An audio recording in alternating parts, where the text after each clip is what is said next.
Ricardo theory ஞாபகம் இருக்கா? ரீசெண்டா பார்த்தோம்ல இப்போ. அந்த ரிக்கார்டோ தியரியில ஒரு கரண்ட் அஃபேர்ஸ் மிஸ் பண்ணிட்டேன். அத நான் சொல்றேன். ஃபர்ஸ்ட் அந்த தியரி ஞாபகம் இருக்கா? கவர்ன்மெண்ட் அதிகமா கடன் வாங்குச்சுன்னா, பாரோ பண்ணுச்சுன்னா, ஃபியூச்சர்ல அது என்ன பண்ணும்? டாக்ஸ் அதிகமாக்கும்ல? எஸ். ஸோ இந்த கான்செப்ட்ல ஒரு கரண்ட் அஃபேர்ஸ் நீங்க பார்த்திருப்பீங்க. Kenya country. Even basic items sugar, oil, sanitary pad etceteras. இந்த மாரி பேசிக் ஐட்டம்ஸ்லயே ஒரு கவர்ன்மெண்ட் டாக்ஸ் போடுதுன்னா, கண்டிப்பா பேக்ரவுண்ட் என்னவா இருக்கும்? அந்த கவர்ன்மெண்ட் அதிகமா என்ன பண்ணியிருக்கு? கடன் வாங்கியிருக்கா? ஒரு கவர்ன்மெண்ட் அதிகமா கடன் வாங்கியிருக்கனாலே, அதுக்கு பேக்ல யார் இருப்பா? IMF, international monetary fund. Same. எல்லா புவர் கண்ட்ரிலயும் ஐஎம்எஃப் என்ன வேலை பண்ணுமோ அதே வேலை தான். உங்க கண்ட்ரி டெவலப் பண்ண போறீங்களா? இன்ஃப்ராஸ்ட்ரக்சர் இம்ப்ரூவ் பண்ணுமா? ரொம்ப சிம்பிள். என்கிட்ட காசு வாங்கிக்கங்க. கம்மி வட்டி காசு வாங்கிக்கணும். ஐஎம்எஃப் நம்மளுக்கு காசு கொடுத்துருக்கு. பட் என்ன பண்ணும்? வட்டி மட்டும் கட்டிங்க. கம்மி வட்டி தான் சொல்லிட்டு ஐஎம்எஃப் என்ன பண்ணும்?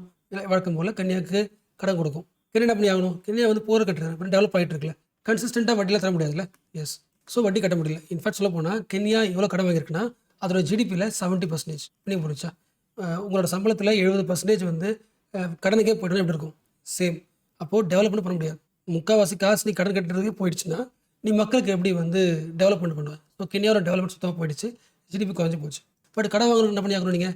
வட்டி கட்டி ஆகணும். ஸோ அகைன் என்ன பண்ணி ஆகுறீங்க? கென்யா கவர்மெண்ட் என்ன கேட்குது?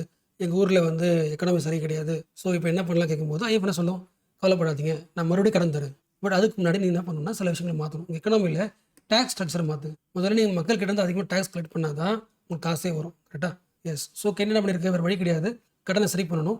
டாக்ஸ் அதிகமாக்கிருக்கு. ஈவன் சுகர், ஆயில் இது மாதிரி எல்லா பொருளுக்கும் டாக்ஸ், பேசிக் எசென்ஷியல் ஐட்டம்ஸ்க்கு டாக்ஸ் போகிறதுக்கு ஒரு பில் ரெடி பண்ணிச்சு. அந்த டாக்ஸ் பில் எதிர்த்து யங்ஸ்டர்ஸே இப்போ வந்து ப்ரொடெஸ்ட் பண்ண ஆரம்பிச்சிட்டாங்க. ஜி ஜென்ரேஷன் பசங்களே வந்து போராட்டம் பண்ண ஆரம்பிச்சிட்டாங்க. ஸோ கென்யாவில் இருக்கிற யங்ஸ்டர்ஸ் வந்து குளோபல் லெவலில் எங்களோட போராட்டத்துக்கு ஒரு சாலிடாரிட்டி காட்டுங்கன்னு சொல்லிட்டு குளோபல் முழுக்க இருக்கிற எல்லா யங்ஸ்டர்ஸ் கிட்டேயும் சொல்லியிருக்காங்க. ஸோ அந்த நியூஸ் நான் படித்தேன்.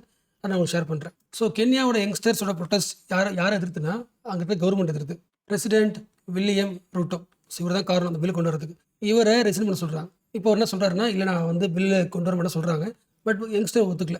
இன்னொரு பாயிண்ட்டுங்க, கென்யா மட்டும் இல்லைங்க, ஆஃப்ரிக்காவில் இன்னும் 2-3 கண்ட்ரி கூட எக்கனாமிக் கிரைசிஸில் இருக்குது. இந்த எக்கனாமிக் கிரைசிஸுக்கு காரணம் 2. ஒன்று டெவலப்மெண்டல் மாடல் கிரைஸ் சொல்லுவாங்க. அதாவது உங்களோட கண்ட்ரி டெவலப் பண்ணுறேன், நான் கடன் தரேன், ஐஎம்எஃப் தரும், யூஎஸ் கொடுக்கும், சைனா கொடுக்கும். கடன் வாங்கிட்டு அந்த கடனால் கட்ட முடியாது, அந்த கண்ட்ரி என்ன பண்ணுவாங்க? டெவலப் பண்ண வச்சுருவாங்க. இது ஒன்று. 2வது உக்ரைன் ரஷ்யா கிரைசிஸில். இந்த உக்ரைன் ரஷ்யா கிரைசிஸில் அந்த ஃபுட் சப்ளைலாம் கரெக்டாக அந்த செயின் வந்து பிளாக் ஆகிடுச்சா வார்னால. அப்போ பொருள் வேலை இருக்கும் அதிகமாக இருக்குமா? ஆஃப்ரிக்காவுக்கு போக வேண்டிய ஃபுட் ப்ரைஸ்லாம் அதிகமாகிடுச்சு. ஸோ ஃபுட்டும் பிரச்சனை ஆகிடுச்சுல. ஸோ இதுவும் சேர்த்து தான் அந்த ப்ராடக்ட் உருவாயிருக்கு.